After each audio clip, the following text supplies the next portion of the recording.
hormati dan muliakan Kang Fakih Abdul Qadir selaku penulis buku Perempuan Bukan Sumber Fitnah dan juga narasumber tadarus subuh kita. Kepada yang sama-sama kita hormati dan muliakan, Kiai Haji Cecep Jayakarama selaku pengasuh Pondok Pesantren Nurul Huda Garut yang pada hari ini, pada pagi ini berkesempatan menjadi tuan rumah tadarus subuh mengulas hadis ke-21, apa makna hadis jika dibolehkan perempuan harus sujud pada suaminya. Kepada yang saya hormati dan muliakan, Bapak Ibu Kiai, Ustadz Ustazah serta seluruh hadirin tadarus subuh yang dirahmati Allah. Pertama-tama marilah kita panjatkan puji syukur kehadirat Allah Subhanahu wa taala yang telah memberikan kita kesehatan serta kesempatan sehingga kita semua masih bisa mengikuti tadarus subuh pagi hari ini dengan keadaan sehat dan semangat tentunya. Salawat serta salam semoga senantiasa kita haturkan, kita persembahkan keharibaan Nabi besar Muhammad SAW dengan bersama kita mengucapkan Allahumma sholli ala Sayyidina Muhammad wa ala ali Sayyidina Muhammad.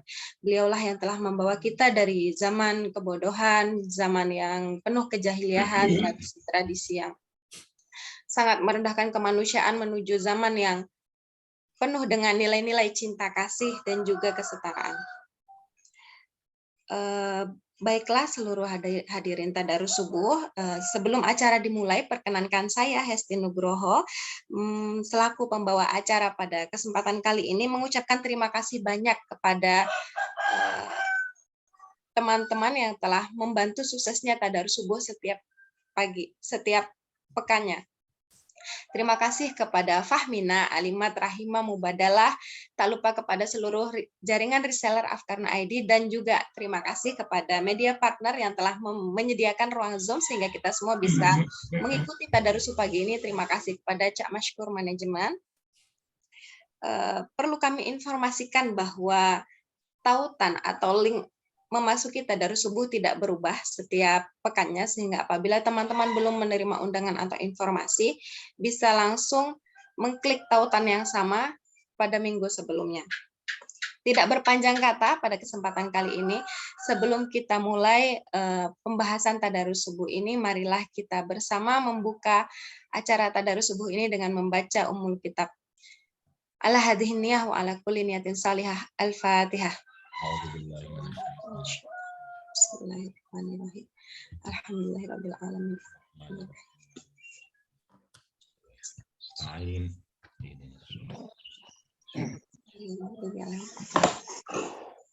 Terima kasih atas bacaan Al-Fatihahnya. Semoga tadarus subuh kita pada pagi hari ini berjalan dengan lancar. Selamat datang kembali Kang Fakih. Kami sangat merindukan tadarus subuh bersama Kang Fakih. Langsung saja acara saya serahkan kepada Ustadz Cecep Jayakarama. Dipersilahkan. Terima kasih Mbak. Assalamualaikum warahmatullahi wabarakatuh. Waalaikumsalam warahmatullahi wabarakatuh.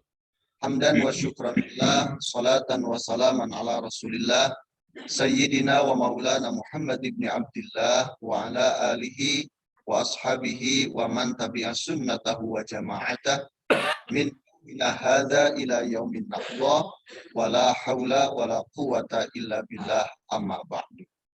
Yang saya hormati, saya ta'zimi guru kita semua, Kiai Haji Faqihuddin Abdul Qadir, yang alhamdulillah beliau saat ini ada dalam keadaan sehat walafiat, dan semoga selalu menyebarkan ilmu kepada kita semua, membimbing kita semua, dan senantiasa memberikan petunjuk-petunjuk serta segala hal yang bermanfaat untuk kita semua melalui kegiatan ngaji subuh setiap hari Minggu ini. Amin ya Allah ya Rabbal Alamin. Kemudian para kiai, para nyai, para santri yang hadir dalam kegiatan yang berbahagia ini, termasuk di sini saya bersama para santri. Di ruangan ini ada sekitar 150 santri putra dan putri untuk ngaji subuh langsung kepada Kiai Fakih. Kemudian semua yang turut serta di dalam kegiatan ini yang mohon maaf tidak bisa saya sebutkan satu persatu tanpa mengurangi rasa hormat saya kepada Anda sekalian. Saya secara pribadi dan juga atas nama keluarga besar Pondok Pesantren Nurul Huda Garut mendapatkan kehormatan untuk menjadi tuan rumah di dalam kegiatan ngaji subuh kali ini. Mudah-mudahan ini menjadi keberkahan untuk kami semua, untuk saya, untuk para santri di sini, sekaligus terus belajar istifadah ilmin nafi, khususnya dari Kang Yai Faqihuddin Abdul Qadir. Salah satu hadis yang akan dibahas kali ini yaitu tentang seandainya dibolehkan manusia bersujud kepada manusia yang lain, kata Nabi, tentu akan memerintahkan seorang istri untuk bersujud kepada suaminya. Mohon izin Kiai, saya bacakan teks hadisnya. Ini kalau di kitab Riyadhus Shalihin ada di Babu Haqqiz Zauj 'alal Mar'ah, hadis nomor 5. Bismillahirrahmanirrahim. An Abi Hurairah radhiyallahu anhu, anin Nabi sallallahu alaihi wasallam qala, Kanjeng Nabi bersabda, "Lau kuntu amiran ahadan ayyasjuda li ahadin la amartul mar'ata an tasjuda li zawjiha."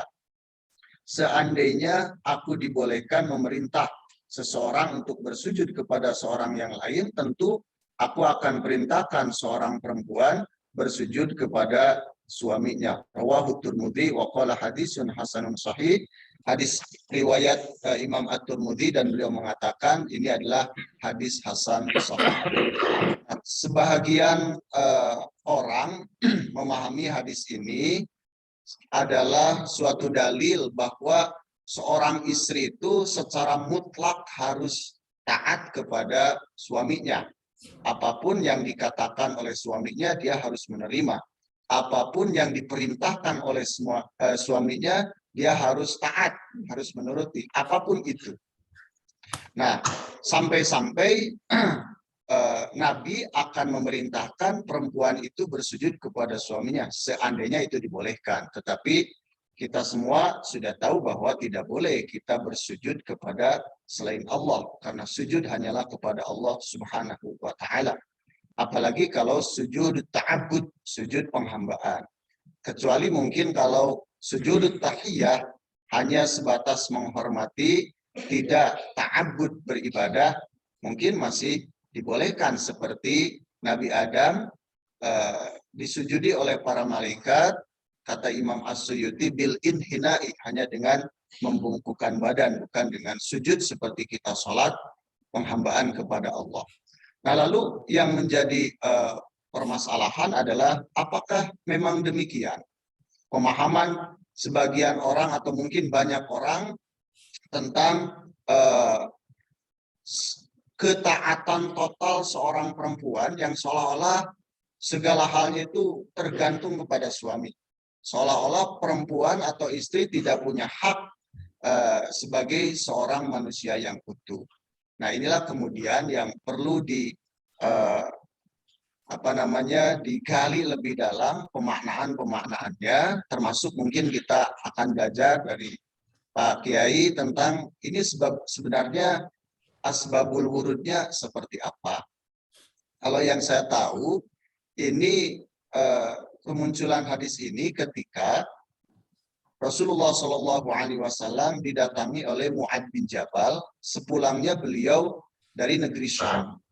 Kemudian sahabat Mu'ad bin Jabal ini bersujud kepada Nabi dalam arti melakukan penghormatan. Kata Nabi, apa-apaan Mu'ad?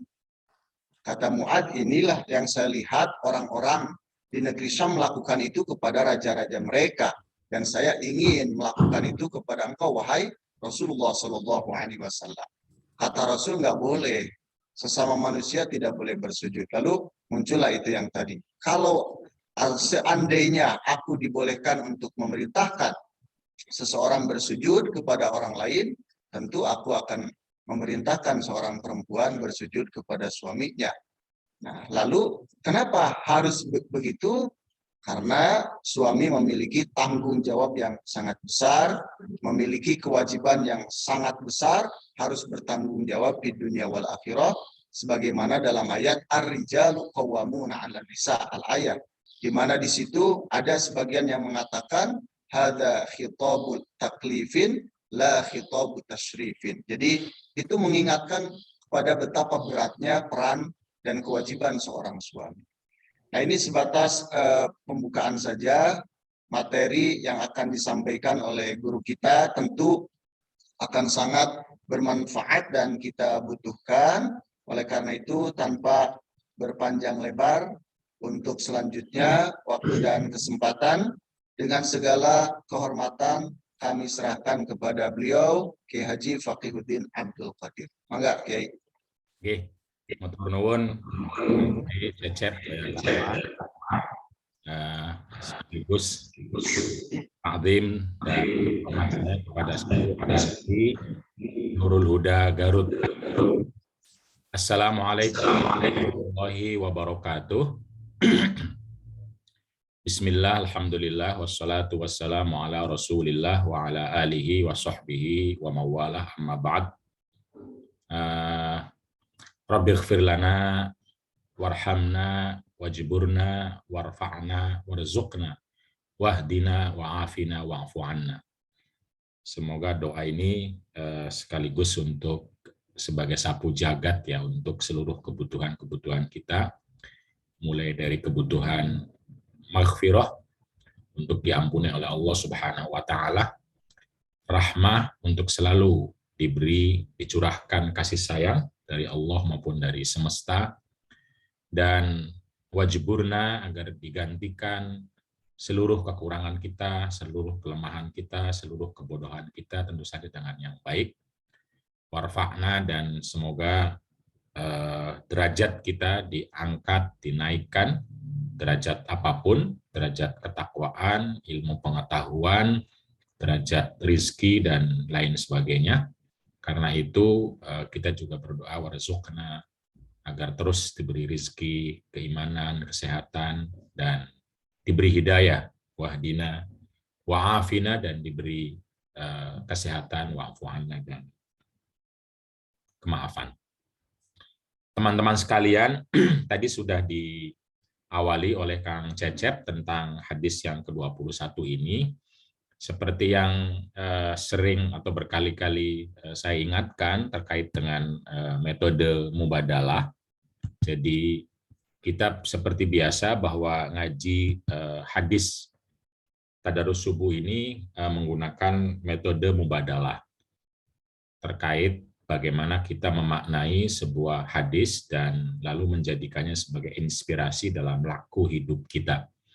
Di mana kita tahu laku hidup kita sepenuhnya adalah inna sholati wa mahyaya wa mamati lillahi rabbil alamin. Artinya adalah bahwa seluruh laku hidup kita itu harus mengikuti perintah, ajaran, dan prinsip-prinsip yang diajarkan oleh Nabi Muhammad dari Allah Subhanahu wa taala, yang terekam, terangkum, dan tersimpulkan dalam visi rahmatan lil alamin dan akhlakul karimah. Nah, termasuk hadis sujud istri ini, bagaimana jika pemaknaannya dikaitkan atau diintegralkan, dihubungkan dengan visi kerahmatan dan misi akhlakul karimah.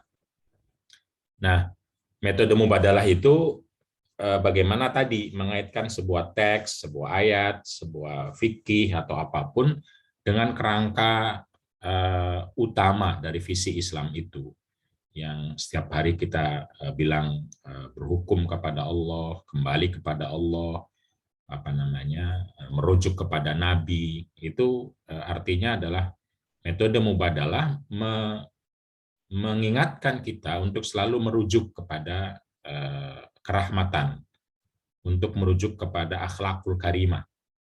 Nah, karena itu tentu saja kajian mubadalah itu baru mulai kalau kita sudah percaya, sudah yakin, sudah kita mau mengambil makna dari sebuah teks.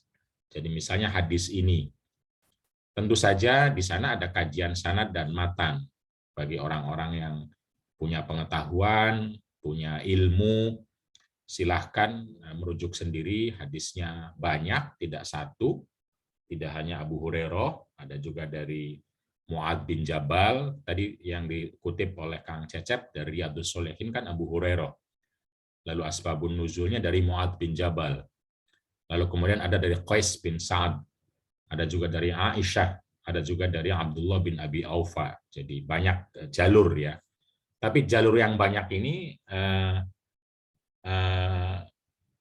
belum tentu betul-betul dari sahabat seperti yang saya bilang dalam sanad itu. Karena sanad itu kan ada lima jalur, paling tidak ada 3 kadang-kadang generasi yang membuat seorang penulis atau kitab hadis itu sampai kepada Rasulullah SAW. Jadi, dan itu kan generasinya beda-beda. Jadi murid ke guru, ke guru, ke guru sampai ke sahabat. Seperti yang saya bilang, kalau salah satu saja tidak dipercaya itu kan putus. Layangan itu kalau putus sudah nggak bisa dibilang ketemu sama sahabat maupun ketemu sama Nabi gitu. Jadi walaupun itu dari Nabi, walaupun itu dari sahabat, ketika dia nggak putus, itu bukan masalah tidak percaya sama sahabat atau masalah tidak percaya sama Nabi, bukan, tapi tidak percaya sama orang yang membawanya, yang itu sesungguhnya dia putus.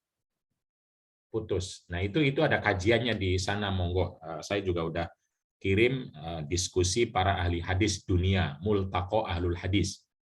Jadi ahli hadis dunia itu sering diskusikan sanad, kebanyakan sanad saja, tidak bicara maknanya, terkait dengan hadis-hadis yang krusial, salah satunya hadis yang ini. Nah, kalau ini sudah diterima, misalnya tadi Kang Cecep bilang kita ngaji Riyadhus Shalihin. Nah, kan pertanyaan kalau sudah ngaji, apa maknanya? Saya juga pegang misalnya Syarhus Sunnah. Ini 5 jilid karangan Imam Al-Baghawi Asy-Syafi'i, juga merujuk kepada hadis ini terkait dengan hak-hak suami atas istri. Jadi ada hadis yang umum, nanti ada hadis yang lebih khusus lagi. Kenapa istri diperintahkan sujud jika boleh gitu. Tadi disebutkan sama Kang Cecep karena tanggung jawabnya besar gitu kan. Ada lagi karena haknya besar.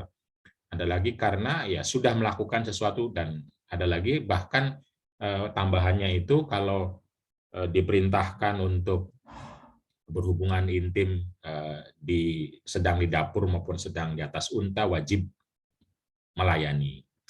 Ada lagi tambahannya itu kalau disuruh untuk memanggul sesuatu di atas punggungnya untuk bolak-balik antara Gunung Uhud sama gunung yang lain, itu harus mau. Ada lagi tambahannya itu kalau saja kaki seorang suami itu keluar nanah, lalu setiap hari nanah dijilat oleh istrinya, itu masih belum cukup bahwa istri itu memenuhi kewajibannya dan taatnya itu. Jadi banyak tambahan, berbagai riwayat maksud saya, beda-beda satu sama lain, tapi riwayat ini ya beda-beda pandangan ulama gitu. Nah, misalnya begini ya, dalam diskusi multaqo ahlul hadis itu, ini kira-kira ada 6 ujung sahabat yang beda-beda, isinya beda, sahabatnya beda, tetapi kata-kata sujudnya ada semua. Nah, pertanyaannya itu nanti apakah kalau semuanya lemah itu digabung jadi satu sehingga jadi satu kesatuan, atau kalau yang lemah harusnya nggak dipakai? Kadang-kadang kita itu kan ada satu hadis lalu digabung jadi satu seakan-akan menjadi utuh, padahal kasusnya beda-beda. Bisa jadi kalau dianggap lemah semua, ya tidak bisa dipakai semua. Tapi ada ulama yang mengatakan kalau lemah semua itu artinya kan lemah dengan lemah kalau digabungkan jadi kuat. Lalu kemudian Imam Turmudi mengatakan ya hasan, sahih dan lain sebagainya. Nah, tapi kajian ahli hadis itu bagi yang mengerti, yang tahu, itu di sana disebutkan hadis Abu Hurairah misalnya ada nama Sulaiman Al-Yamami yang dianggap lemah, sehingga ditolak oleh disebutkan di situ ditolak oleh misalnya oleh Al-Mundhiri, oleh Imam Zahabi dan lain sebagainya. Sementara hadis yang ujungnya pada sahabat Anas bin Malik itu ada Khalaf bin Khalifah. Sementara hadis yang ujungnya yang dianggap lemah, Abdullah bin Abi Thawfa, ada sanad namanya Al-Qasim yang juga dianggap lemah. Begitupun Mu'adz bin Jabal tadi disebutkan, itu ada sanadnya namanya Abu Dhobyan. Abu Dhobyan itu sama sekali nggak ketemu sama Mu'adz. Jadi saya nggak ketemu sama Mbah Hashim, lalu bilang, saya tahu Mbah Hashim itu bla bla bla bla bla dulu waktu dari mana taunya? Kalau saya nggak pernah ketemu, gitu kira-kira. Nah, Abu Dhobyan ini kata Ibnu Hazm, lam yaltaqi bi Mu'adz wa lam yuhtajja bihi, akhirnya. Tidak ketemu, kok bisa-bisanya cerita tentang Mu'adz bin Jabal yang dia nggak ketemu gitu. Nah, begitupun hadis Qais bin Sa'ad yang saya kutip di buku saya Perempuan Bukan Sumber Fitnah, itu ada Syarik bin Abdullah Al-Qadi yang dianggap lemah. Begitupun hadis yang melalui Aisyah, ada Ali bin Zaid bin Jad'an yang dianggap lemah. Ya tentu saja lalu ulama yang menerima ya tidak menganggap lemah gitu. Maksud saya ini bicara diskusi, karena itu lalu di sana ada perbedaan nanti ya, jadi perbedaan, menyediakan perbedaan. Yang jelas bukan diriwayatkan oleh Imam Bukhari maupun Imam Muslim, tapi diriwayatkan oleh imam-imam lain dalam beberapa kitab hadisnya, termasuk Abu Dawud, Tirmidzi, Ibnu Abi Syaibah, Ahmad bin Hambal, dan lain sebagainya. Nah, ini salah satu contoh saja yang paling simpel, itu nggak ada tambahan, nggak ada tambahan setelahnya ya. Cerita tentang tentang Mu'adz bin Jabal tadi, yang pergi ke suatu tempat, ada yang bilang Yaman, ada yang bilang Syam. Ini kan beda-beda juga cerita, bisa beda-beda. Lalu apakah cerita berbeda itu kasusnya dua, atau justru menunjukkan perawinya nggak jelas? Bukan Mu'adznya, bukan nabinya, tapi rawi-rawi sebelumnya itu gimana sih kok bisa beda-beda? Atau memang dua-duanya terjadi. Ketika pulang dari Yaman begitu, pulang dari Syria juga begitu. Ada lagi Hiroh. Ada lagi kalau ini kan umum nih, Ro'aina Qauman, tidak jelas di mana. Jadi cerita tentang Mu'adz bin Jabal yang ketemu Rasulullah, mengatakan bahwa kami melihat di tempat lain itu orang saling sujud satu sama lain. Maka saya merasa penting untuk sujud kepada Anda ya Rasulullah.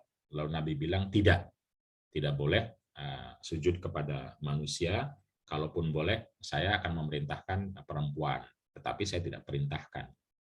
Nah, ini contoh sanadnya. Jadi Ibnu Abi Syaibah itu penulis atau pengumpul hadisnya, mendengar dari Abu Muawiyah, dari A'mash, dari Abi Dhobyan. Nah, Abu Dhobyan itu kalau kata Ibnu Hazm, kata beberapa ahli hadis, itu tidak ketemu dengan Mu'adz, dan semua ahli hadis lain mengatakan ya, tidak ketemu misalnya ya. Tidak ada satupun ulama hadis yang mengatakan Abu Dhobyan pernah ketemu sama Mu'adz. Nah, ini yang Abu Dawud yang saya kutip di buku itu. Di buku ini lebih panjang dari Ibnu Abi Syaibah, karena Ibnu Syaibah lebih dekat ke masa sahabat ya.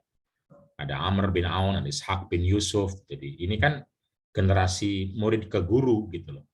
Jadi selama Abu Dawud kan abad ketiga, jadi selama 300 tahun ada silsilah, ada jenjang yang menyampaikan Abu Dawud kepada Rasulullah SAW melalui Qais bin Sa'ad. Nah, kalau ini ceritanya adalah Marzuban. Marzuban itu Persia berarti kan, kalau ini ke apa namanya? Ke Iran berarti. Nah, artinya ada yang pulang dari Iran, yang pulang dari macam-macam, tapi kisahnya sama. Lau kuntu amiron, kalau saja saya memerintahkan sujud, maka saya akan perintahkan seorang istri. Kenapa? Nah, di sini kalau di sini ada alasannya, di atas nggak ada alasannya. Kalau di sini ada alasannya, lima ja'alallahu lahum alaihinna minal haqqi. Lima ja'ala, karena Allah telah menjadikan lahum kepada atau untuk ke suami, alaihinna atas istri mereka, minal haqqi sebuah hak. Jadi ada hak, ya dia berhak untuk ya nanti artinya apa sujud itu nggak tahu ya. Sujudnya kan nggak boleh. Kenapa Nabi kalau saja boleh saya perintahkan? Karena suami punya hak. Nah, hak itu apa? Nanti tadi dibilang sama Kang Cecep adalah tanggung jawab. misalnya. Jadi bukan sekedar hak disujudi atau dihormati, tapi ada tanggung jawab. Nah, tinggal pertanyaan tanggung jawabnya dilakukan atau tidak. Dan bagaimana kalau dilakukan oleh perempuan? Nah, itu makna mubadalahnya ya. Nah, ini yang agak panjang dan akhirnya membuat cukup krusial ya, yang kemudian ditolak oleh banyak ulama kontemporer seperti Fatimah Mernissi, Khalid Abul Fadl dan lain-lain, karena ada kaitan antara sujud itu dengan ungkapan yang sangat menistakan perempuan. Walladzi nafsi biyadihi law kana min qadamihi ila mafraqi ra'sihi qarhatun tambajisu bil qayhi was-sadid thumma istaqbalathu falahasathu ma addat haqqahu. Ini ungkapan yang menyatakan bahwa demi Allah, kalau saja telapak kaki seorang suami itu sampai ke ujung kepalanya terluka dan mengeluarkan nanah dan darah, semuanya dari ujung telapak kaki sampai ujung kepala. Lalu kemudian istri menjilatnya semua nanah dan darah itu, maka istri itu masih belum dianggap cukup memenuhi kewajibannya kepada suami. Nah, ini kan wong menjilat nanah itu najis, tidak boleh. Ini suruh menjilat terus-terusan dari ujung kaki ujung itu belum cukup katanya. Ini betapa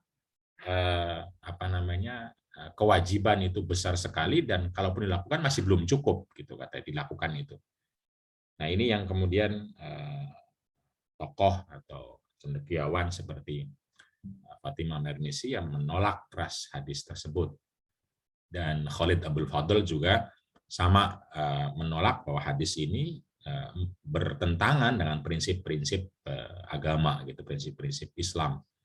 Dan kita tahu Ibnul Qayyim Al-Jauzi mengatakan misalnya ya, idza ra'aita hadisan yubayinu al-ma'qul wa yukhalifu al-usul wa yunaqidu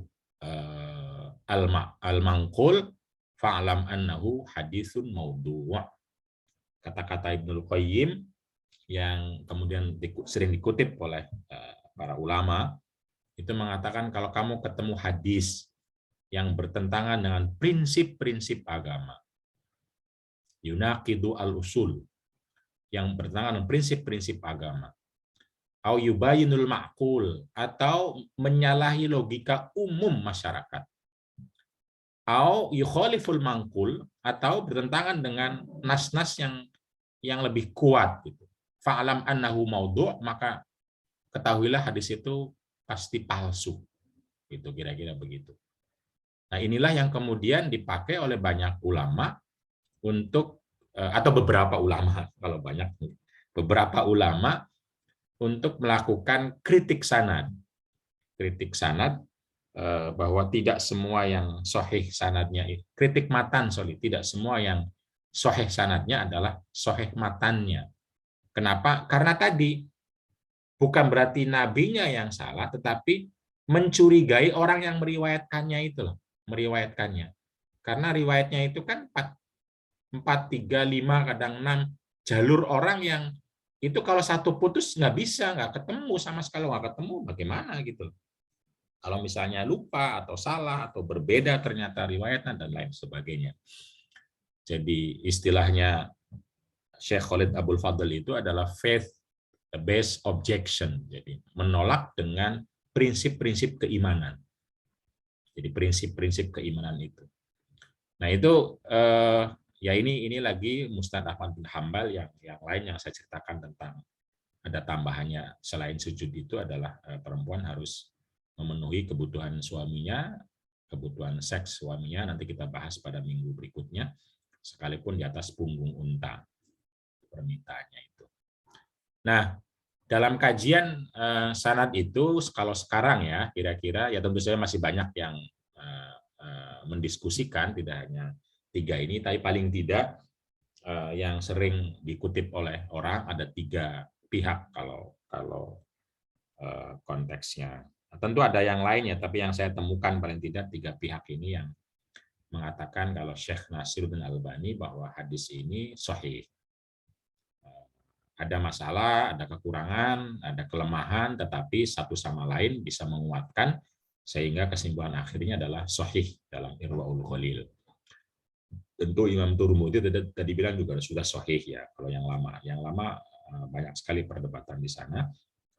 Tetapi kalau bagi Syekh Khalid Abdul Fadl ini tidak sahih dari sisi maknanya. Karena bertentangan dengan prinsip-prinsip keislaman tadi, sujud tidak boleh kan, karena itu ya sudah bertentangan, apalagi sampai menjilat sampai dan lain-lain itu nggak bisa. Kalau Syekh Abdul Aziz Bayandir ini orang Turki, salah satu pernah jadi wakil mufti di Turki, dalam kitabnya Mafahim Yajib an Tasahhah fi Dha'il Quran tentang isu-isu kontemporer ya dalam kajiannya dengan Al-Quran itu menyebutkan bahwa hadis-hadis ini semua jalannya adalah lemah. Karena lemah maka tidak bisa menguatkan menurut beliau. Nggak bisa, kalau sama-sama lemah nggak bisa menguatkan, jalurnya beda kok. Itu misalnya begini contohnya, kita mau ke Jakarta. Ke Jakarta hanya ada 5 jalan. 5-5-nya itu jembatannya ambruk. Kan nggak bisa dibilang bisa sampai bawa mobil gitu, nggak bisa. Nah, nggak bisa yang lemah saling menguatkan, yang jalannya nggak ketemu gitu. Tidak ketemu jalan yang berbeda. Nah, kalau di jalan itu putus, ya nggak bisa sampai gitu loh. Nggak bisa jalan yang satu menambal jalan yang lain karena berbeda jalurnya. Ini menurut yang tidak menerima ya, Syekh Abdul Aziz Bayandir tidak terima, lemah, dan secara matan mirip dengan Khalid Abdul Fadl itu mengatakan bertentangan dengan prinsip-prinsip Al-Qur'an yang mengatakan hunna libasun lakum wa antum libasun lahunna, yang mengatakan walahunna mithlul ladzi alaihinna bil ma'ruf, yang mengatakan wa'ashiruhunna bil, dan banyak lagi terutama ayat sakinah, mawaddah, warahmah yang itu dua belah pihak gitu. Nah, hadis ini mengesankan laki-laki lebih utama, tidak bainahuma. Nah, padahal Qur'annya kan bilang litaskunu ilaiha wa ja'ala bainakum mawaddatan warahmah. Kemudian juga hunna libasun lakum wa antum libasun lahunna.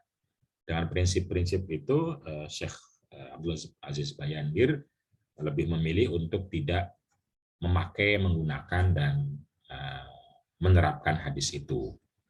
Gitu kira-kira teman-teman kajian sanad, silahkan satu sama lain mungkin punya argumentasi, punya. Nah, mubadalah itu ya seperti yang saya bilang akan maju kalau hadis ini dianggap mau dipakai gitu.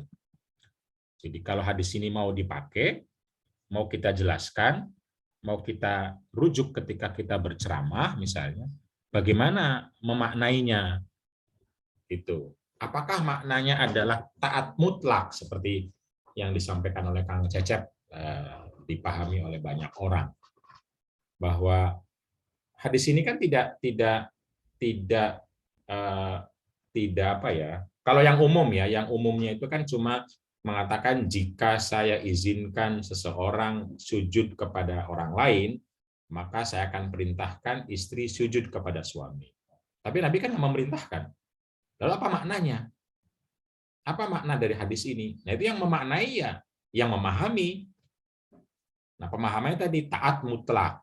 Di hadis ini nggak ada kata-kata taat mutlak, kecuali hadis lainnya, hadis yang lain tadi yang mengatakan harus memanggul sesuatu dari gunung ke gunung gitu misalnya, kemudian menjilat nanah dan darah gitu atau karena suami. Tapi kalau cuma hadis potongan ini saja itu tidak atau belum ada maknanya ada di para pengguna, para pembaca, para penafsir, para kita semua ini.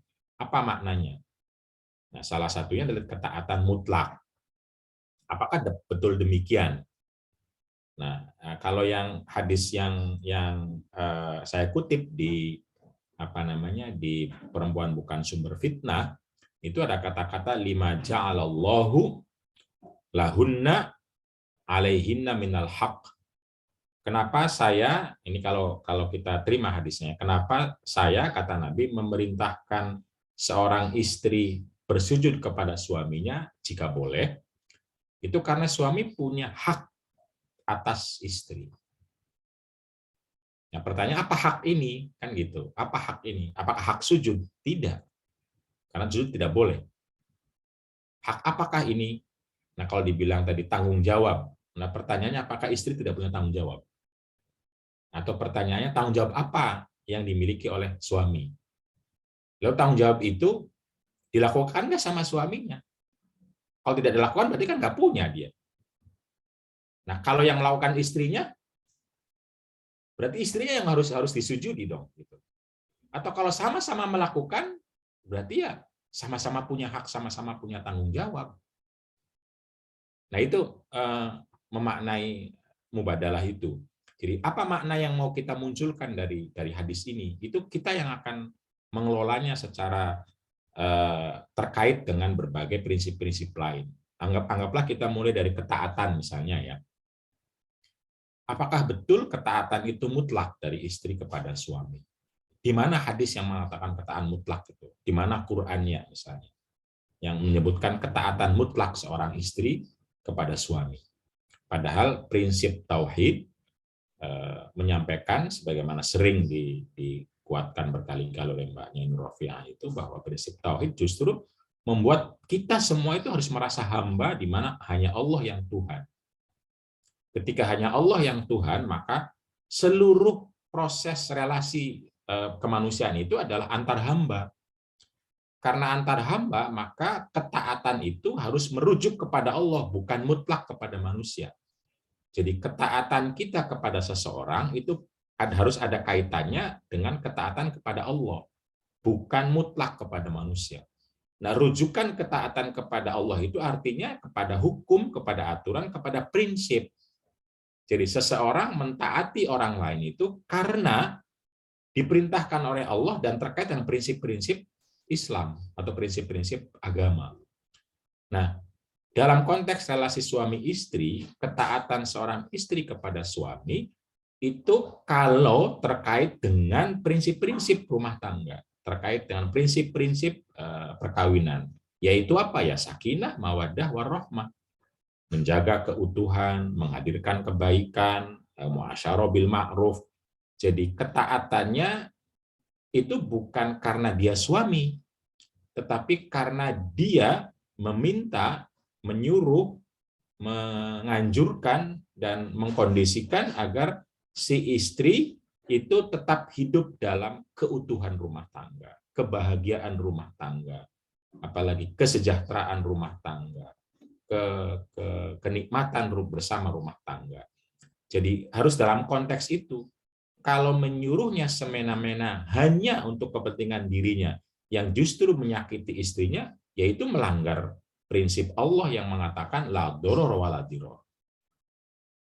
Man ada musliman, itu prinsip melanggar. Kalau sudah kata suaminya, kamu silahkan cium nanah saya, kalau tidak kamu melanggar Allah. Nah, ini kan menyakiti itu tidak bisa dianggap sebagai ketaatan, karena menyakiti itu melanggar prinsip. Jadi ketika perintah itu hanya enak bagi suaminya, tidak enak bagi istrinya, itu sudah melanggar prinsip Allah Subhanahu wa Ta'ala yang harus muasyarah bil ma'ruf. Jadi nggak bisa ketaatan itu mutlak kepada manusia, terserah manusia, nggak bisa. Ketaatan mutlak itu hanya kepada Allah Subhanahu wa Ta'ala. Nah, ini untuk menjaga agar tidak semena-mena seorang suami itu. Nah, karena ketaatannya adalah dalam prinsip kerahmatan, dalam prinsip akhlakul karimah, dalam prinsip muasyarah bil ma'ruf, maka secara mubadalah adalah berlaku sebaliknya.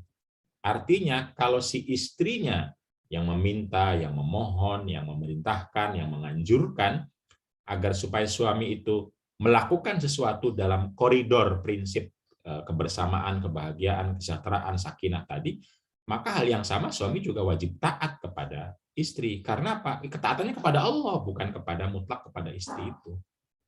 Nah, ini yang ingin kita teruskan bersama-sama ya.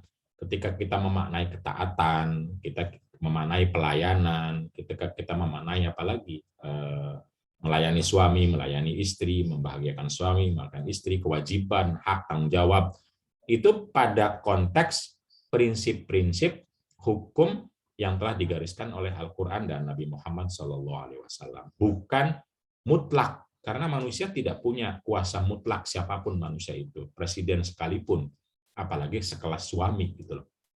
Tidak ada. Ya ayat wanihkum bima anzalallah kan begitu. Jadi kita berhukumnya, merujuknya kepada prinsip-prinsip yang telah digariskan oleh Allah Subhanahu wa taala. Dan yang paling utama, yang paling gampang adalah tadi wa ma arsalnaka rahmatan lil wa ma arsalnaka illa rahmatan lil alamin. Jadi Allah itu menghadirkan Nabi Muhammad dengan seluruh wahyu dan Qur'annya itu untuk mewujudkan kerahmatan, kasih sayang, anugerah. Nah, karena itu perintahnya, perintah suami dalam hal ini misalnya, itu menjadi anugerah enggak dalam relasi suami istri, dalam kehidupan keluarga, menjadi kebaikan tidak, atau semena-mena, seenaknya. Nah, kalau semena-mena seenaknya, ya tidak bisa, gitu loh, tidak bisa digunakan. Nah, bagaimana kalau diterima hadis yang tadi lahasat memerintahkan memanggul, atau ya itu kan lau semua. Lau itu kan kalau. Artinya kalau itu dia simbol saja. Simbol bagaimana pentingnya seorang istri menghormati suami, melayani suami. Memang penting, karena kalau nggak penting ya ngapain menikah gitu. Tetapi juga hal yang sama adalah penting seorang suami melayani istri, menghormati istri. Kenapa penting? Ya karena ada ayat wa'ashiruhunna bil ma'ruf. Jadi hadis ini lagi bicara tentang simbolisasi pentingnya sepenuh hati melayani. Pentingnya sepenuhnya memberikan untuk kebahagiaan pasangan.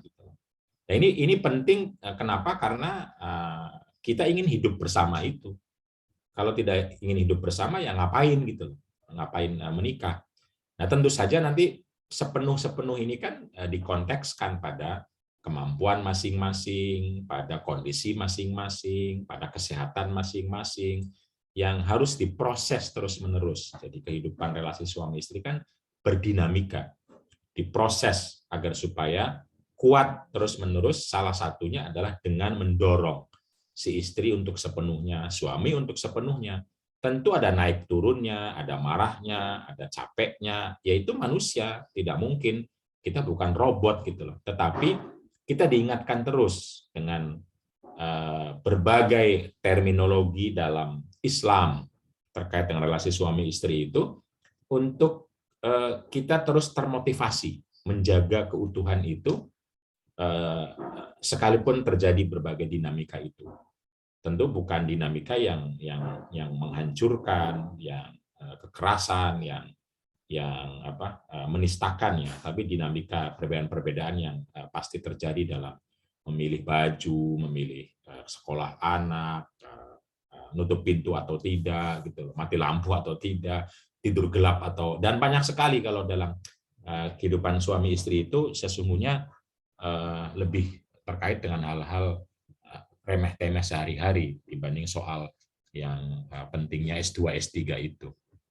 Jadi karena itu harus selalu dipompa motivasinya. Dipompai dengan apa? Dengan hadis-hadis ini. Tapi bukan untuk menistakan. Kalau udah menistakan itu namanya zalim. La yadzlimu muslimun musliman. Kan jelas sekali. Hadisnya jelas, lebih sahih lagi gitu. La doror wala diror. Man adza musliman. Menyakiti itu nggak boleh.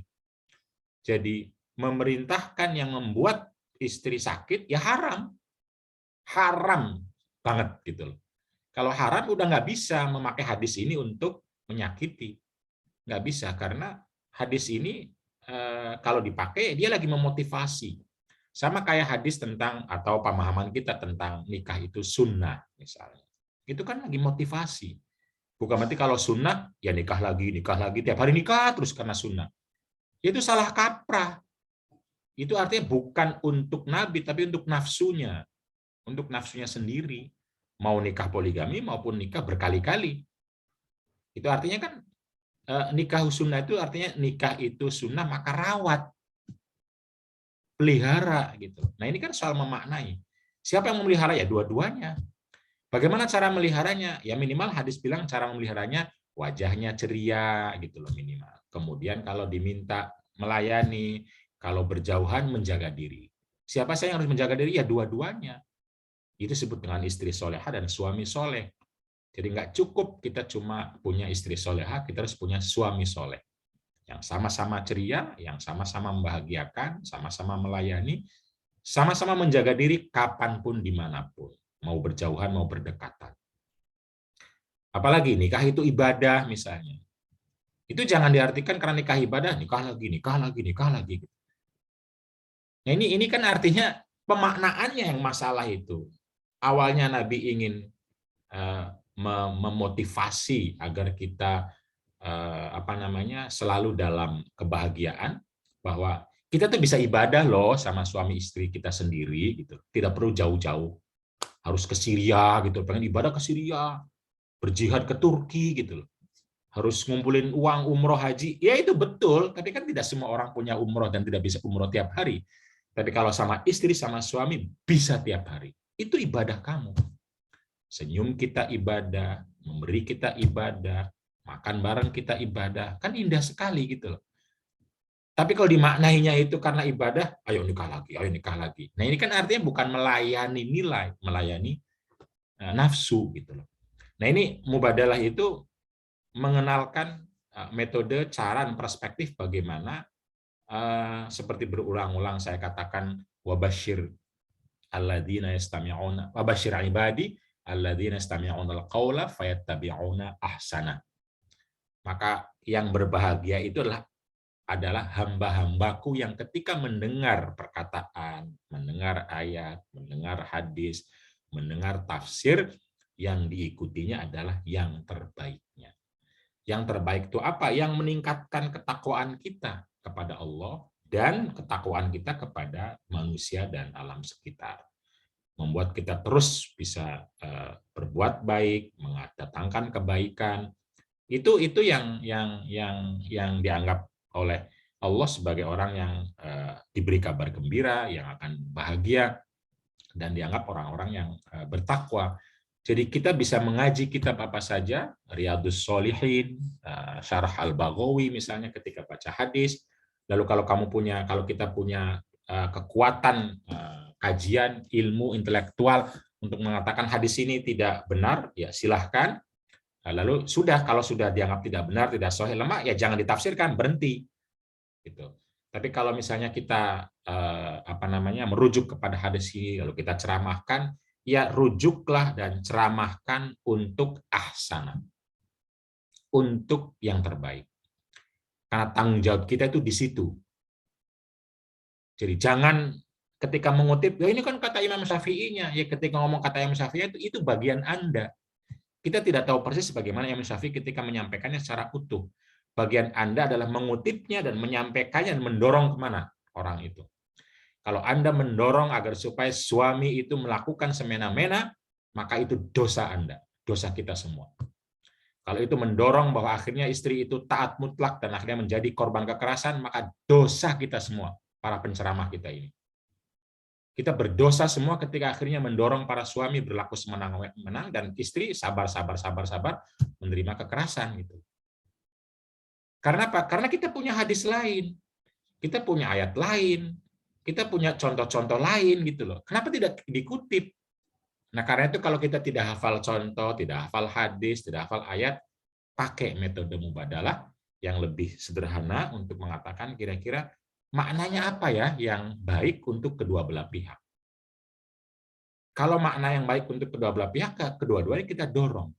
Taat misalnya, apa ya makna taat itu? Taat untuk apa gitu? Kalau taatnya untuk semena-mena kan tidak boleh.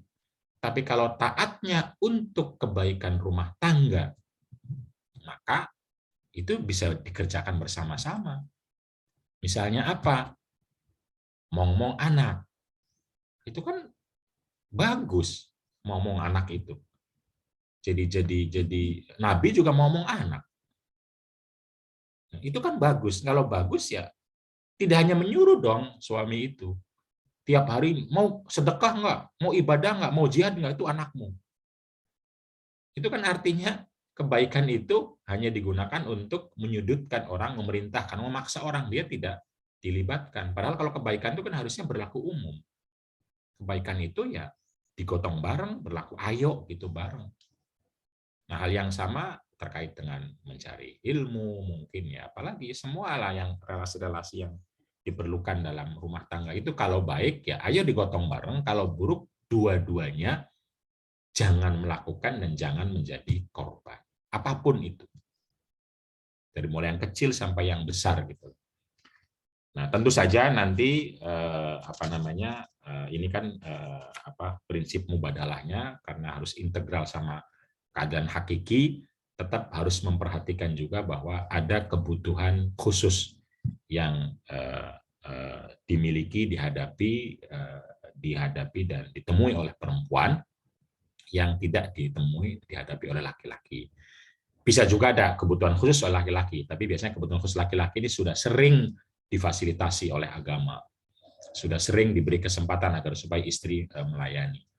Tapi kewajiban khusus, kebutuhan khusus perempuan ini masih sering dilupakan oleh kita, sehingga tidak muncul, tidak hadir, dan akhirnya tidak menjadi bagian dari keislaman. Padahal memenuhi kebutuhan secara umum adalah sedekah, kebaikan, pahala yang bisa jariah. Jariah itu artinya mengalir terus pahalanya. Kenapa? Karena mendorong orang lain untuk melakukan hal yang sama, dan kebaikan itu akhirnya dirasakan oleh banyak pihak. Itu saja Kang Cecep sebagai awal. Jadi kembali kepada inti dari metode mubadalah, bahwa hadis ini atau hadis yang lain ketika kita rujuk, ketika kita baca, ketika kita gunakan untuk pengajian kita, maka rujuklah, gunakanlah, ceramahkanlah agar kita semua laki-laki dan perempuan berpegang kepada hidayah Allah Subhanahu wa taala, yaitu kerahmatan dan anugerah, serta petunjuk Nabi Muhammad, yaitu akhlakul karimah. Laki-laki berakhlak, perempuan berakhlak, dan kedua belah pihak juga saling menebar kasih sayang dan menjadi anugerah dengan menjadi pribadi-pribadi yang baik, bahagia, dan membahagiakan. Monggo Kang Cecep. Terima kasih Kiai Faqihuddin Abdul Qadir atas pemaparannya, atas segala ilmu yang sudah disampaikan. Penjelasannya sangat-sangat bisa dipahami oleh kita semua, bahwa hadis ini sama sekali tidak dalam kepentingan ya untuk merendahkan istri di hadapan suaminya, atau misalnya untuk memerintahkan secara mutlak ketaatan seorang istri kepada suami. Saya kira apa yang saya pahami tadi, bahwa sebetulnya ini lebih ke bagaimana seseorang itu bisa sepenuh hati mencintai, sepenuh hati menyayangi, dan sepenuh hati membahagiakan pasangan, baik dari istri kepada suami ataupun dari suami kepada istri. Salah satu prinsip dalam Al-Quran di dalam relasi suami istri adalah hunna libasul lakum wa antum libasul lahun. Jadi artinya sama-sama memiliki kewajiban, memiliki tanggung jawab yang harus dipenuhi baik oleh suami ataupun oleh istri sendiri. Ketika itu sudah bisa dijalankan, ke sepenuh hati mencintai, menyayangi, dan membahagiakan pasangan, maka insya Allah keluarganya akan menjadi keluarga yang sakinah, yaitu keluarga yang bahagia lahir dan batin, keluarga yang menjadi sumber ketenangan bagi semua. Bukan hanya bagi suami, tapi bagi suami, bagi istri, bagi anak, dan semua yang ada di keluarga itu. Dan ini tidak akan bisa tercapai kecuali apabila didasari dengan fondasi adanya kesalingan dalam setiap kebaikan, adanya keseimbangan dan juga keadilan di antara kedua pihak. Dan tentu pilarnya salah satu yang terpenting adalah muasyarah bil ma'ruf. Tapi Kiai, yang saya lihat memang di lapangan itu masih banyak para mubalik atau bahkan mubalighah yang memahami teks-teks baik dari Al-Quran ataupun Al-Hadis itu memang kadang-kadang arahnya itu bukan untuk ahsan, bukan yang terbaik, itu malah seperti melanggengkan kekerasan, misalnya, kekerasan dalam rumah tangga misalnya. Maka kalau saya ada kesempatan di pengajian-pengajian baik bapak-bapak, ibu-ibu, ya, saya selalu menyampaikan bahwa Islam itu melarang kekerasan, baik suami terhadap istri ataupun istri terhadap suami, karena itu jelas melanggar prinsip muasyarah bil ma'ruf. Tadi sudah dikatakan bahwa agama kita adalah agama rahmah. Wa ma arsalnaka illa rahmatan lil alamin. Sehingga kalau ada pemahaman-pemahaman yang justru sebaliknya dari konsep rahmatan lil alamin, berarti ini pemahaman yang perlu diluruskan. Nah, apa yang sudah disampaikan oleh Kang Yai Fakih merupakan sebuah pencerahan bagi kita semua yang tentu saja kita sebisa mungkin untuk bisa menyebarluaskan pada yang lain.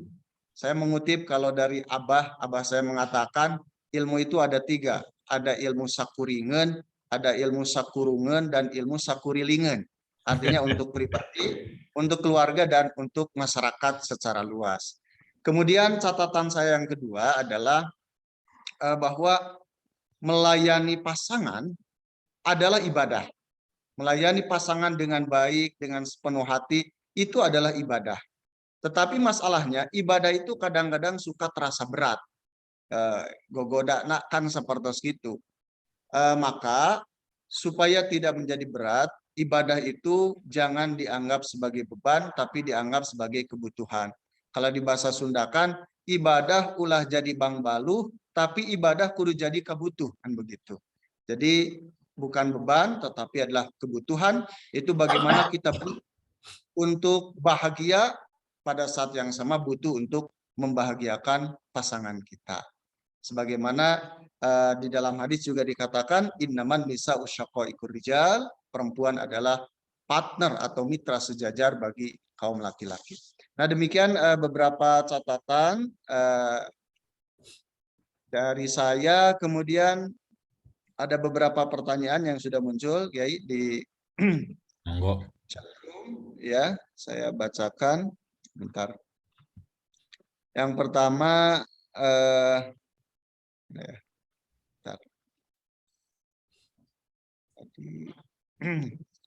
ada yang bertanya tentang dari Mbak Neni Syahreni.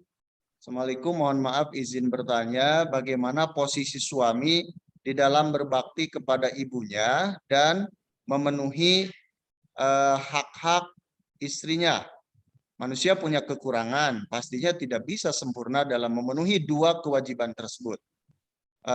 Dengan catatan ibunya tidak suka dengan istri dari anaknya, karena ada kemungkinan terpengaruh dari mantan menantunya, dari almarhum anaknya yang lain, begitu. Nah, ini bagaimana Kiai menyikapi hal tersebut? Silakan. Ya, prinsip umumnya aja ya, bahwa prinsip umumnya itu adalah bahwa kita semua diperintahkan untuk berbuat baik kepada siapapun. Jadi karena itu ya tentu saja kita harus bisa memproses dinamika ini bagaimana agar sebisa mungkin ibu dan istri tentu saja itu tidak terjadi konflik, tidak terjadi kebencian, apalagi sampai permusuhan. Nah, karena itu ya itu tugas bersama. Syukur-syukur suaminya betul-betul sepenuhnya bagaimana mengupayakan itu. Jadi tidak bisa misalnya ya mendengar hadis yang mengatakan mengutamakan ibu misalnya, itu kemudian digunakan untuk betul-betul membuat malah terlihat sekali bahwa si suami seperti tidak memprioritaskan atau tidak memperhatikan istrinya, lebih banyak memperhatikan ibunya. Ini kan perlu pembicaraan, komunikasi, dan lain sebagainya. Hal yang sama juga kita dengar bahwa seorang istri itu harus memprioritaskan suami dibanding orang tuanya. Ini juga saya kira tidak sepenuhnya benar pelaksanaannya. Karena kita harus memproses semua agar supaya kita ya mencintai semua orang, terutama keluarga gitu loh, dan memprosesnya dinamika itu agar terus terjadi kebaikan-kebaikan. Tentu saja tidak ada yang sempurna, betul, tapi diproses terus. Bagaimana agar diproses terus agar ada telepon nih.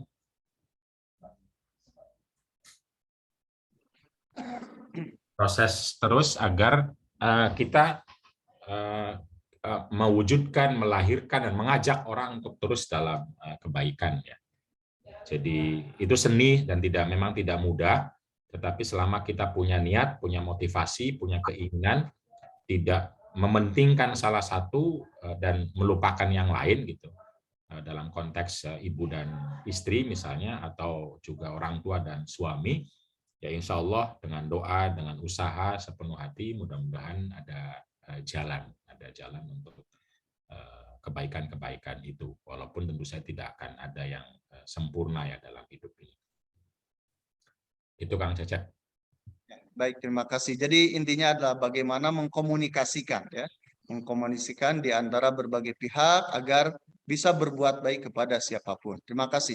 Kemudian ada lagi yang bertanya, ini sebelum nanti ada yang bertanya langsung dari chatroom. Assalamualaikum Kang Fakih, selamat pagi, izin bertanya.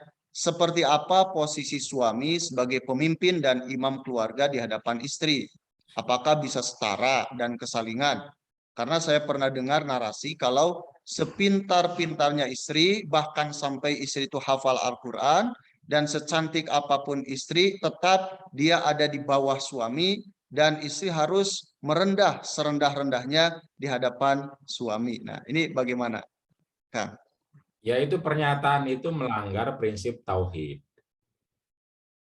Melanggar prinsip tauhid ketika istri serendah-rendahnya, ya nggak bisa. Nggak bisa, prinsipnya nggak begitu. Prinsipnya adalah sama-sama manusia, sama-sama bermartabat, sama-sama khalifah, sama-sama hamba Allah, sama-sama ditugaskan untuk membahagiakan dan bahagia. Nah, karena itu jadikan tanggung jawab itu, pemimpin itu kan sifatnya adalah sesuai kapasitas, kemampuan, dan kondisi gitu loh. Jadi kalau kita kembali kepada Quran misalnya ya, kan disebut kata-kata faddalallahu, kalau ada kelebihannya. Apa kelebihannya gitu? Ya tanya ke suaminya, punya kelebihan apa? Kalau nggak punya, masa ya semena-mena menjadi pemimpin. Jadi kelebihan tuh misalnya kan yang ada yang sifatnya kan sangat kondisional. Misalnya kondisional begini, punya mobil, siapa yang memimpin? Yang bisa nyupir. Kan begitu. Siapa yang bisa nyupir? Ya terserah di antara dua siapa yang bisa nyupir. Suami bisa nyupir, suaminya yang mimpin. Karena dia yang bisa nyupir. Nah, kelebihannya apa? Kelebihannya bisa nyupir itu. Sekarang pertanyaan, kalau suaminya nggak bisa nyupir, siapa yang nyupir? Ya istrinya. Kalau istrinya bisa. Kalau nggak, ya cari supir gitu. Cari supir. Nah itu kepemimpinan kan begitu, kepemimpinan itu. Jadi bagaimana mengelola rumah tangga, itu jangan ada yang merasa paling pintar semuanya sehingga tunduk. Itu namanya bukan relasi hunna libasun lakum. Itu bagaimana mu'asyarah bil ma'ruf gitu. Hunna libasun lakum kan sama-sama pakaian. Kata Qur'annya bukan pemimpin dan yang dipimpin, bukan, tapi sama-sama pakaian. Istri pakaiannya suami, suami pakaiannya istri. Bagaimana pakaian itu yang menghangatkan, apalagi mencitrakan baik. Itu yang Qur'ani menurut saya. Kalau dibanding pernyataan istri sepintar-pintar apapun maka tetap rendah, yaitu saya kira budaya tidak Islami sama sekali. Tapi tentu saja juga kepintaran jangan dijadikan alasan untuk menundukkan baik suami maupun istri gitu loh. Nah, kadang-kadang itu kan sebenarnya awalnya bisa jadi awalnya itu ungkapan itu kan untuk meminta si istri, kalaupun Anda pintar, kalaupun Anda kaya, jangan sombong, gitu loh. Jangan suka merendahkan, gitu. Kan begitu bagusnya, harusnya kan begitu. Tapi kata yang sama juga berlaku kepada suami. Suami pintar sekalipun, kaya sekalipun, jadi presiden atau jadi apa sekalipun, jangan sombong kepada istri. Tetapi kalau kalimatnya istri merendah serendah-rendahnya, ya itu namanya menyakiti. Itu namanya tidak lagi memuliakan perempuan sebagai manusia yang telah dimuliakan oleh Allah Subhanahu wa taala. Walaqad karramna bani Adam. Walaqad khalaqnal insana fi ahsani taqwim. Itu ayat dan hadis tentang pentingnya menghormati orang, tidak boleh merendahkan. Saya nggak tahu dari mana kita boleh merendahkan itu serendah-rendahnya, itu di mana hadisnya, di mana Qur'annya. Ini kan pemahaman yang tadi awalnya meminta istri jangan sombong, walaupun dia pintar, walaupun dia hafal Quran. Bagus nggak? Bagus, tapi di situ saja bagusnya. Jangan lagi rendahkan dirimu serendah-rendahnya. Nah, itu tambahannya itu yang masalah. Nah, ketika ngomong jangan sombong, berlakukan juga sama suami. Bukan berarti suami lu boleh sombong gitu loh. Jadi wahai suami, wahai istri, sepintar apapun Anda, sehafal Quran apapun Anda, mau berapa juz pun hafal Quran Anda, ya jangan sombong gitu loh. Kenapa? Karena kita sama-sama hamba. Kita sama-sama khalifah, kita sama-sama dituntut untuk akhlak mulia dan lain-lain. Jadi pernyataan itu justru yang harus kita sama-sama perbaiki, sama-sama dengan merujuk kepada tadi akhlakul karimah, merujuk rahmatan alamin. Merendahkan orang itu nggak boleh. Itu. Jadi innallaha la yanzuru ila ajsamikum wala ila qulubikum dan seterusnya. Nggak boleh. Kok kita bilang silahkan istri merendahkan diri nggak boleh, merendahkan diri orang lain juga nggak boleh. Tapi sombong juga nggak boleh. Gitu. Nah, moderat itu kan antara rendah diri sama sombong. Sombong nggak boleh, rendah diri nggak boleh. Sombong masuk neraka, rendah diri juga sama, merendahkan orang lain juga sama. Nah itu jadi apa namanya? Kita harus balik untuk mengatakan bahwa kepemimpinan itu adalah tanggung jawab. Dan tanggung jawab itu tergantung kapasitas. Bukan mutlak selamanya 24 jam sepenuhnya. Dia bisa gantian, dia bisa berbarengan, bersamaan, gitu, sama-sama bisa, faddola, gitu, sama-sama punya kapasitas. Misalnya begini, mengajarkan anak berhitung. Siapa yang harus mengajarkan? Ya yang bisa kan? Siapa yang bisa suami istri? Kalau yang bisa istri, istri. Yang bisa suami, suami. Bisa kedua-duanya, kan bisa gantian. Sekarang begini, mengajarkan anak membaca Quran. Yang bisa baca Quran istrinya. Apa harus pemimpin yang mengajarkan? Si suaminya yang tidak bisa baca Quran? Ya nggak bisa dong. Nah, faddolallah itu faddola itu. Jadi karena itu ya suami jangan sombong hanya karena punya penis yang nggak tahu berapa besar, berapa panjang, lalu seakan-akan hebat sekali, kan lucu sekali. Yang harus dibanggakan itu adalah ketakwaan gitu loh, ketakwaan kita. Dan dibanggakan bukan disombongkan, maksudnya bukan fisik gitu loh. Fisik ini ya mati, nggak selesai, nggak ada gunanya, nggak ada. Tapi fisik tentu saja tempat kita untuk berkiprah, berbuat. Jadi karena itu ya mari berbangga rianya itu dengan iman, amal gitu loh. Mengingatkannya dengan itu. Jadi betul suami istri tidak boleh sombong hanya karena kaya, hanya karena pintar, hanya karena cantik, itu betul. Tapi karena betul, maka juga berlaku kepada suami. Nah, itu mubadalah itu begitu. Wahai suami, Anda ganteng, jangan sombong. Wahai suami, Anda pintar, jangan sombong. Wahai suami, Anda kaya dan menafkahi, jangan sombong. Karena kesombongan tidak akan menciptakan sakinah, mawaddah, warahmah. Itu soalnya sesungguhnya. Karena kalau sudah sombong kan begitu. Kalau ya nggak ada relasi yang. Nah itu tujuan awal dari ungkapan itu adalah jangan sombong, maka jangan dibalik lalu silahkan istri merendahkan serendah-rendahnya, di hadapan suami karena suami itu pemimpin. Ya nggak bisa, kalau itu nggak bisa sama sekali. Karena sebagaimana suami juga tidak bisa merendahkan serendah-rendahnya kepada si istri, maka istri juga tidak bisa. Yang ada adalah wa ashiruhunna bil ma'ruf. Yang ada adalah hunna libasun lakum wa antum libasun lahunna. Yang ada adalah litaskunu ilaiha wa ja'ala bainakum mawaddatan wa rahmah. Kembalilah kepada Quran, kembalilah kepada rahmah, kembalilah kepada akhlakul karimah, kembalilah kepada akhlak perilaku Nabi Muhammad SAW gitu loh. Yang justru bermain-main sama istri, kemudian saling sendaguro juga dan kejar-kejar dan lain yang itu kan artinya tidak yang satu direndahkan, tidak gitu. Kok ada pernyataan dalam Islam itu harus rendah-rendahnya? Itu menurut saya bukan dari Islam, bukan. Makasih Kang Cecep. Ya, terima kasih. Memang benar ya, itu melanggar konsep ketauhidan karena nihayatul khudu wa tadallul, merendahkan diri serendah-rendahnya itu hanya kepada Allah, bukan kepada yang lain. Terima kasih. Kemudian ini dari Zumiyin wa Zumiyat, ada sudah raise hand. Saya persilakan kepada Ibu Muflihatul Khairah untuk menyampaikan pertanyaan mungkin. Ya, dipersilakan. Oke, terima kasih atas kesempatannya Pak Yai Cecep, Mas Kang Fakih yang saya hormati. Alhamdulillah sudah sehat kembali sehingga kita bisa ngaji lagi. Amin. Allah.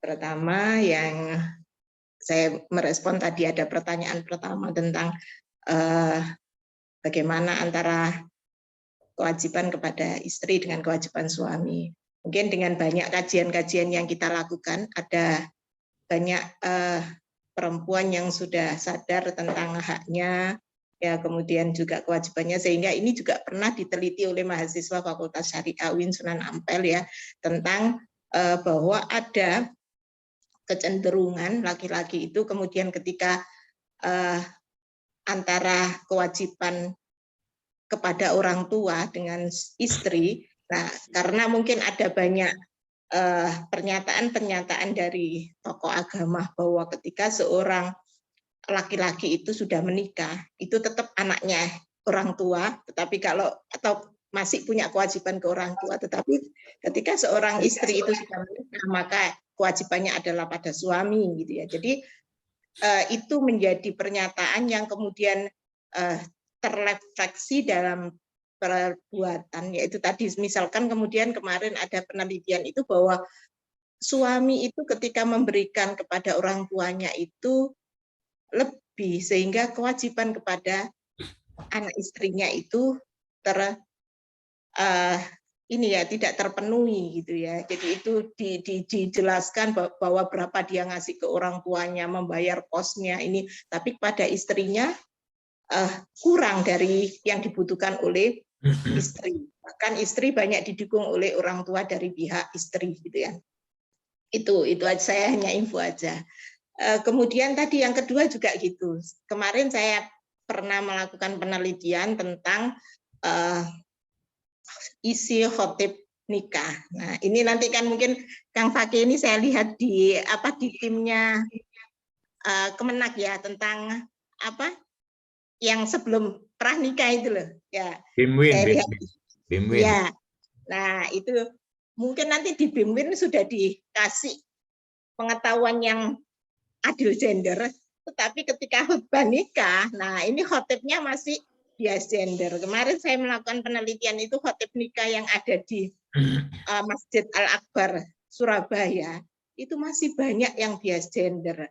Nah, itu bias gendernya termasuk di pernyataan bahwa kalau bisa itu bahkan mengatakan bahwa perempuan itu walaupun pintar tidak boleh memberi memberi pengetahuan kepada istrinya atau suaminya, tidak boleh nusuri bahasa Jawa itu ya, nggak boleh menasihati suaminya. Itu sampai seperti itu saya, nggak boleh menasihati suaminya. Lah itu ada yang sampai segitu, itu ada di khotib di Masjid Al-Akbar gitu ya. Kemudian dalam kesimpulan kami memang menyatakan sampai ya persentase berapa Dan itu ternyata ketika mereka yang sampai menyatakan itu, saya nilai mereka memang belum tersentuh gender. Mereka ada yang sudah adil gender, itu termasuk beliau-beliaunya yang mantan kepala Kemenak, kemudian pokoknya yang sudah terkena pikiran gender itu ketika memberikan khutbah nikah itu sangat adil gender, sudah tidak, ya kalaupun ada hadis-hadis seperti itu tidak dibuat merendahkan salah satu pihak gitu ya.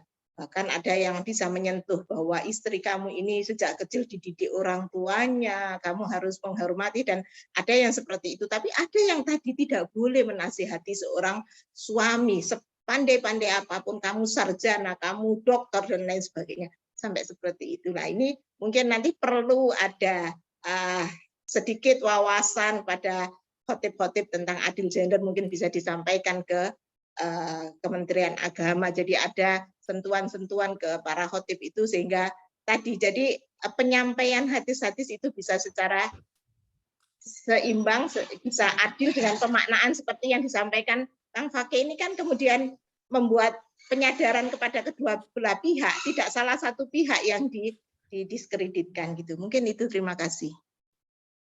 Terima kasih Mbak Muflihah.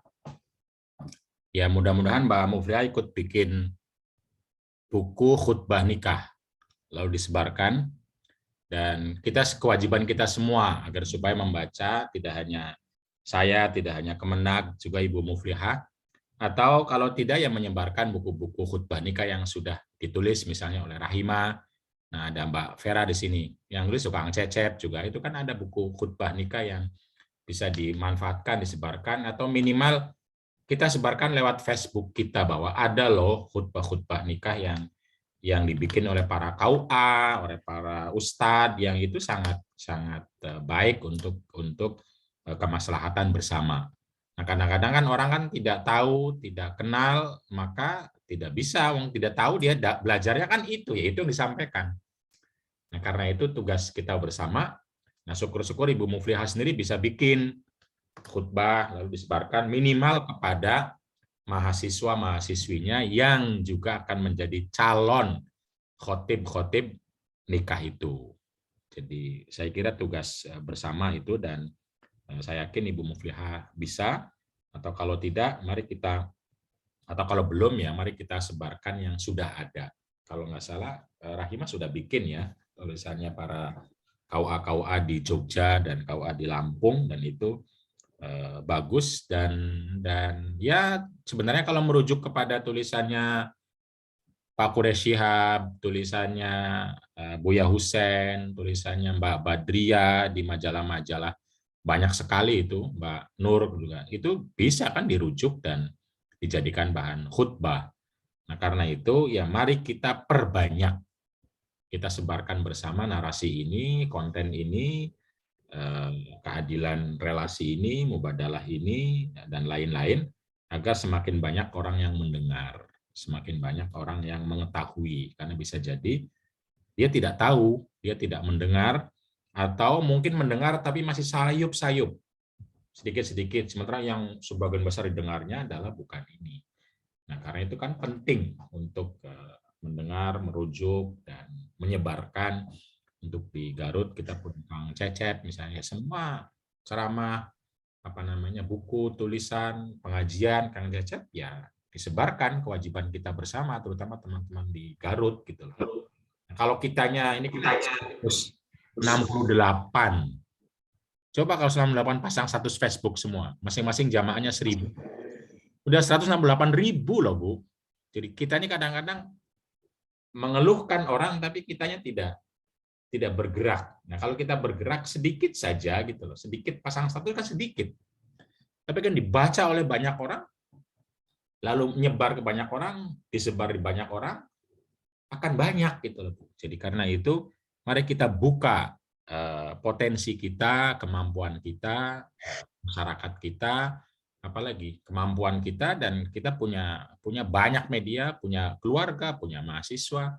Mari kita, tentu saja itu menjadi sparring partner ya, ketika mendengar A, ya langsung nulis, atau langsung memberi tanpa perlu menyebut siapa namanya nggak apa-apa, tapi tulis khutbah yang benernya seperti apa atau bagaimana gitu, agar supaya orang terinspirasi lalu tahu oh begini toh yang baik itu, begini toh khutbah nikah yang bisa lebih adil relasinya itu.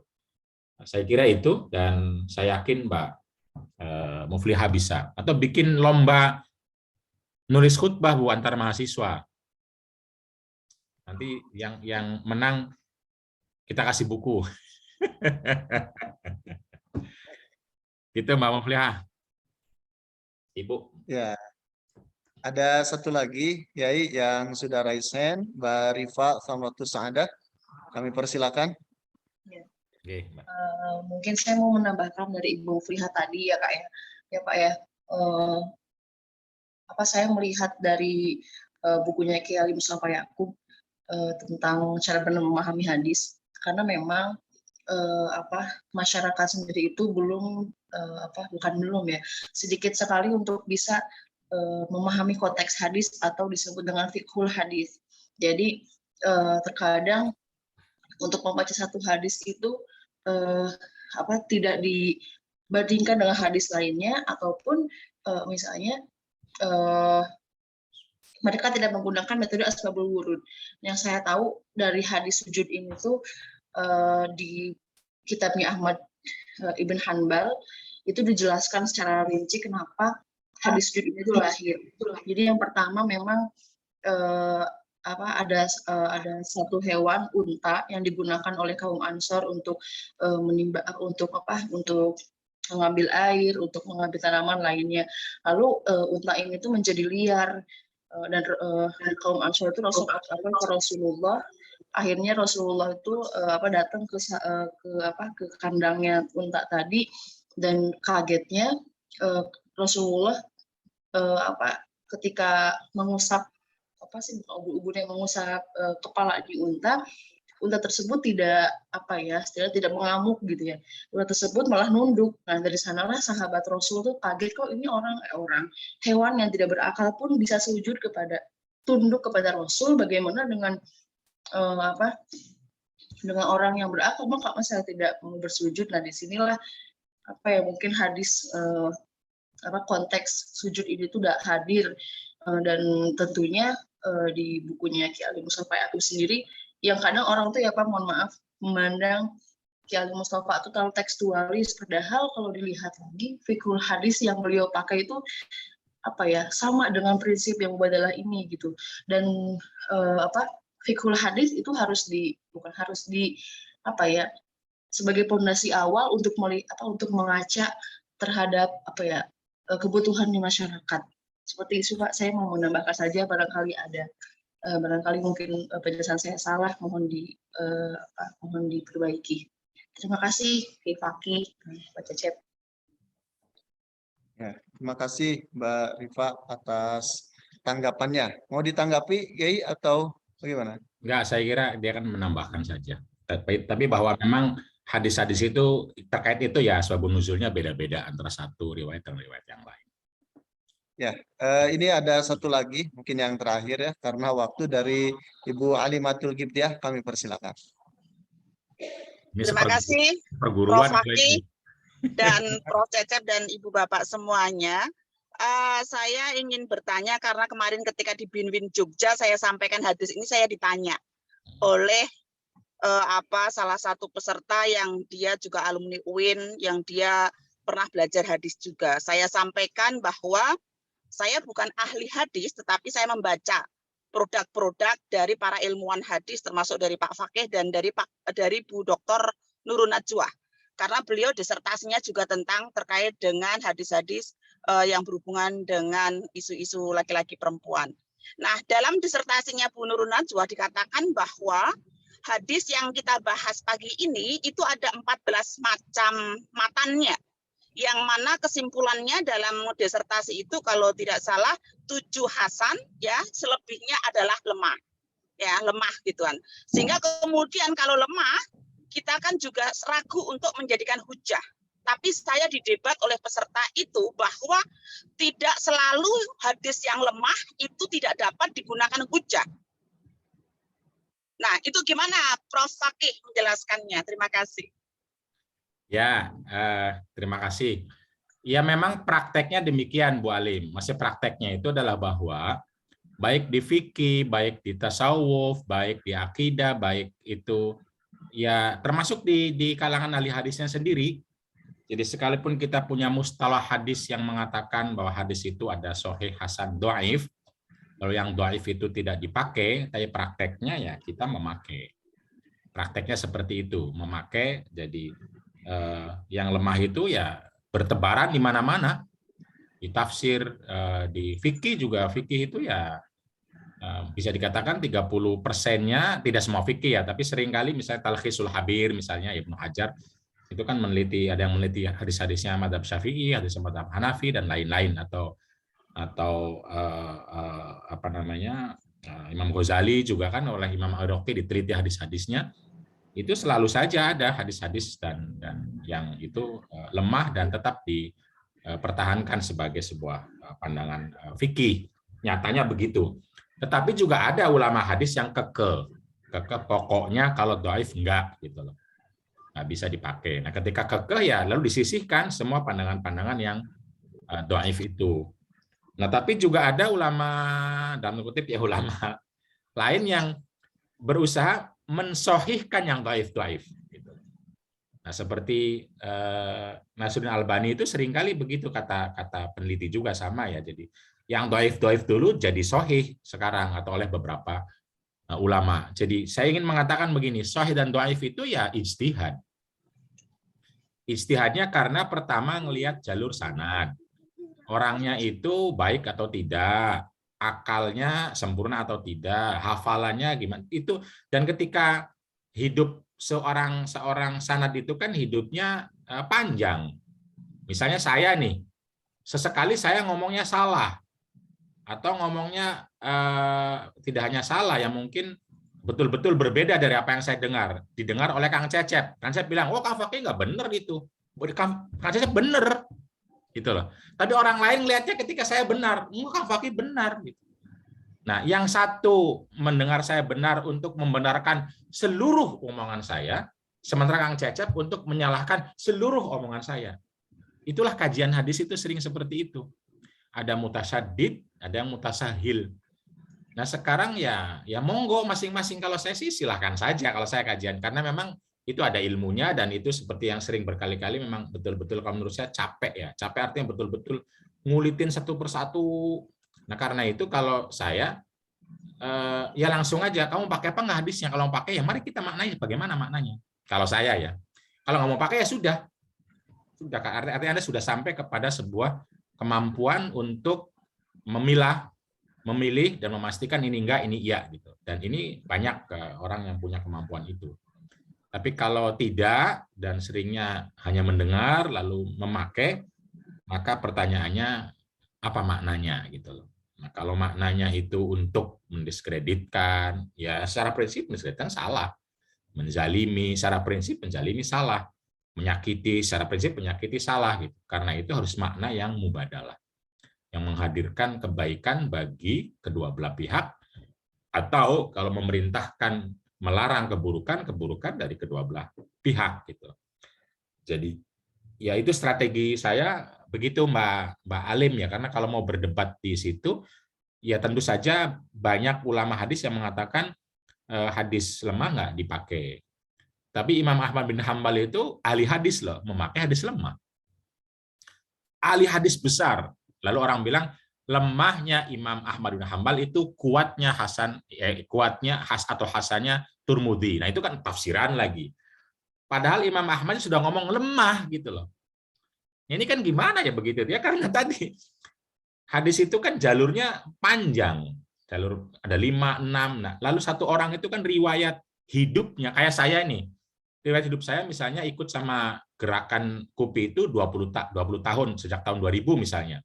Kan masa saya nggak ada salahnya sama sekali? Pasti ada salahnya. Nah, salahnya itu dilihat sama orang gitu. Nah, sekarang ketika dilihat sama orang salah itu apa berarti salah semua? Atau kan banyak orang yang sayyi'ul hifdzi katanya. Ada yang ikhtalata fi akhiri umrihi, jadi 10 tahun terakhir itu kacau hafalannya. Nah, kata orang, lah hadisnya ini kapan diriwayatkan, sebelum kacau, setelah kacau, karena nggak jelas, nggak terima gitu. Nah, kajian hadis ini banyak sekali yang seperti ini, sehingga akhirnya ada orang yang mencoba mutasahil tadi. Yang paling gampang kan begini, Imam Bukhari itu mendengar ratusan ribu hadis, tetapi yang dikumpulkannya kan cuma 9.000 di Sahih Bukhari. Pertanyaannya, yang lain itu sahih atau tidak gitu. Imam Bukhari nggak mau meriwayatkan, tapi Imam Muslimnya, ya jangan begitulah, masa sih semuanya nggak sahih? Tulis lagi Sahih Muslim. Cukup tidak juga, Imam Tirmidzi datang lagi, masa sih cuma itu gitu loh. Hadisnya memang banyak, tapi memilahnya tuh gimana memilahnya itu? Jadi karena itu ya hadis itu ya menyebar, membesar, mengecil. Hadis ini ada 14 riwayat, coba bayangkan. Itu gimana 14 riwayat itu? Memilahnya bagaimana? Ya ilmunya ada, memang kalau yang mendalami silahkan ilmu. Tapi maksud saya itu ruwet sekali. Ruwet dan tidak mudah. Tidak mudah dan satu sama lain tetap saling. Yahya bin Ma'in itu termasuk orang yang sangat ketat. Misalnya ya. Itu padahal satu masa dengan Ahmad bin Hambal.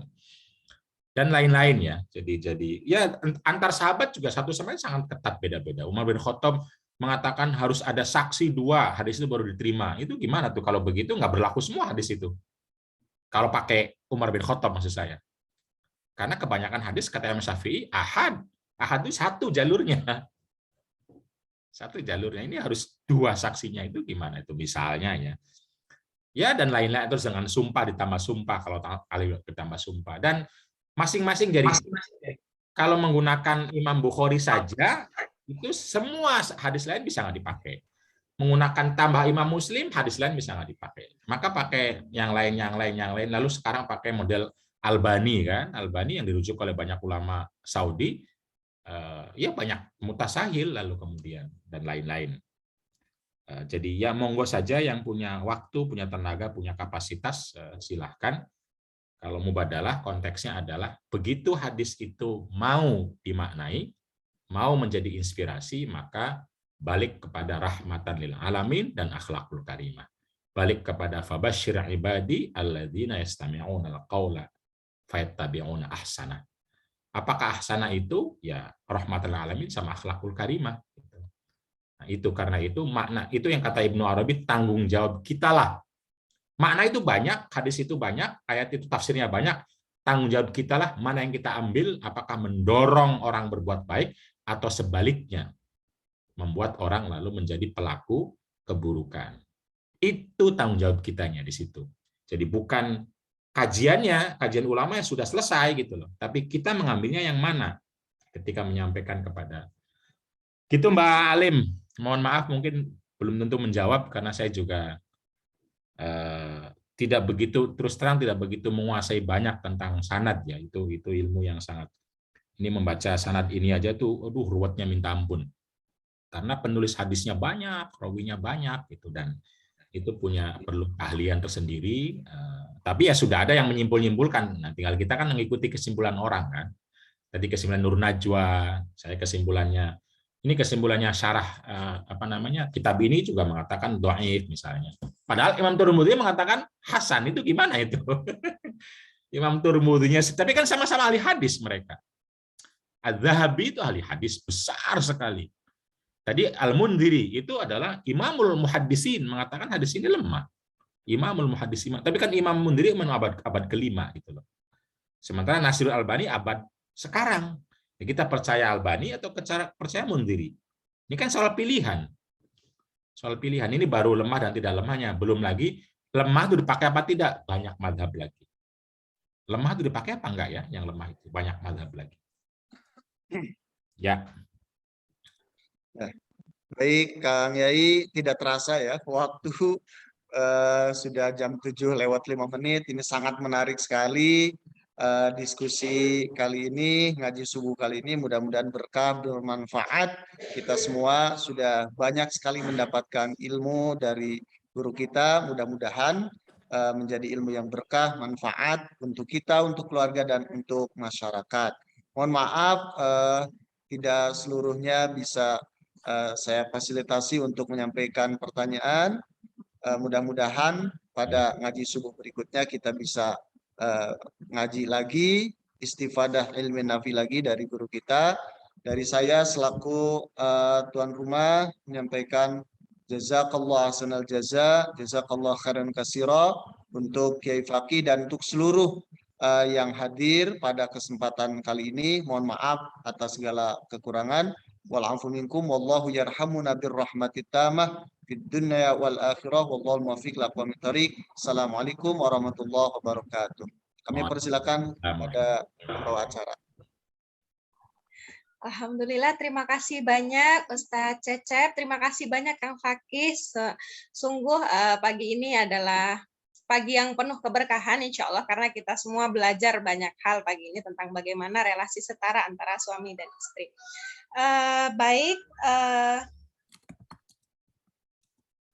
Terima kasih.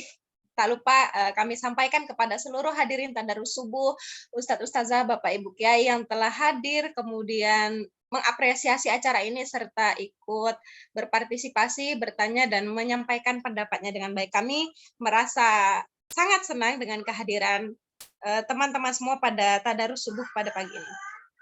Hadirin Tadarus Subuh yang dirahmati Allah, semua ulasan yang telah dibahas oleh Kang Fakih terkait hadis-hadis yang disalahpahami tentang suami istri bisa teman-teman baca kembali melalui buku Perempuan Bukan Sumber Fitnah yang bisa teman-teman dapatkan melalui seluruh jejaring reseller Afkaruna ID. Selain itu, nah itu bukunya sudah diperlihatkan oleh Kang Fakih. Selain itu, saat ini Afkaruna juga sedang prapesan buku Menjadi Feminis Muslim.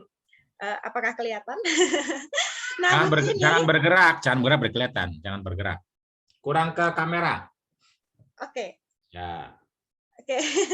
Buku Menjadi Feminis Muslim ini juga salah satunya ditulis oleh Kang Fakih. Jadi buku ini ditulis oleh 8 tokoh feminis Muslim Indonesia. Dan saat ini sedang dalam masa prapesan. Nah, biasanya nih kalau masa prapesan ada kortingan harga yang lumayan. Jadi siapa tahu teman-teman mau memesan buku ini bersamaan dengan buku Perempuan Bukan Sumber Fitnah, Afkaruna akan senang sekali bisa langsung menghubungi seluruh jajaran reseller Afkaruna ID. Dan tak lupa di sini saya juga akan menyampaikan bahwa siapa saja yang mengikuti Tadarus Subuh kemudian menuliskan refleksi ada hadiah kaos gratis. Mana kaosnya, tunjukin dong. Tunjukin kaosnya. Oh iya, ini lagi dipakai sebenarnya. Nah, kaos gratis dari Afkaruna, Fahmina, dari Kang Fakih untuk mereka yang bersedia untuk menuliskan refleksi Tadarus Subuh, baik Tadarus Subuh yang kita ikuti pada pagi hari ini maupun Tadarus Subuh sebelumnya, bebas tulisannya. Ketentuannya bisa dilihat di media sosial Afkaruna ID, di situ ada ketentuannya. Barangkali teman-teman beruntung bisa kita kirimkan sekaligus buku Menjadi Feminis Muslim dan Perempuan Bukan Sumber Fitnah, biar sekalian ongkos kirimnya. Baik, hadirin Tadarus Subuh, sungguh senang sekali dengan konsisten teman-teman yang terus mengikuti dari awal sampai akhir acara. Kami berterima kasih kepada seluruh hadirin, terima kasih banyak juga kepada Kang Fakih dan Ustadz Cecep yang telah memandu acara ini dengan sangat baik. Saya sebagai pemandu acara memohon maaf apabila ada perilaku atau kata-kata yang kurang berkenan. Semoga Tadarus Subuh pagi ini memberikan pencerahan dan memberikan keberkahan bagi kita semua, menambah kebijaksanaan dalam berelasi terhadap laki-laki dan perempuan. Akhir kata, marilah kita tutup Tadarus Subuh pagi ini dengan bersama membaca doa kafaratul majlis. Bismillahirrahmanirrahim. Subhanakallahumma wa bihamdika asyhadu an la ilaha illa anta astaghfiruka wa atubu ilaik. Saya selaku pembawa acara pamit undur diri. Setelah acara selesai, teman-teman boleh membuka mikrofon untuk saling bertegur sapa. Saya akhiri. Wassalamualaikum warahmatullahi wabarakatuh. Waalaikumsalam warahmatullahi wabarakatuh. Hari ini live nggak, Aida? Hari ini live nggak? Hari ini nggak live, tapi bisa nanti dimasukkan di YouTube. Ada itu ya, Fauzan. Terima kasih teman-teman. Terima kasih Pak Kiai. Terima kasih Kang Fakih. Sehat selalu. Kang Cecep, Mbak siapa tadi Pak Fakih dan Kang Cecep. Iya. Ada yang mau disetrap itu datang terlambat. keterima ya. Iya kayaknya, Mbak Rofi. Yang disetrap suruh ini membatik aja. Oh, iya, katanya Mbak Rofi mau nulis panjang. Iya. Saya titipkan sama Mbak Rofi aja tulisannya. Tulisan panjang itu panjang gitu ya. Oke teman-teman, terima kasih. Saya pamit ya. Ya, terima kasih. Semua, rahmat semua dan amin. Semua. Kak Kiki sehat? Alhamdulillah. Assalamualaikum. Terima kasih Nurul Huda. Iya. Salam Nurul Huda teman-teman. Sehat, berkah dan manfaat selalu ya teman-teman. Amin, amin, amin. Terima kasih guys. Banyak. Terima kasih banyak Ustadz Cecep. Ustadz Cecep, terima kasih. Terima kasih seluruh hadirin. Izin untuk Terima kasih, Sinlep. Iya, Mbak Ida.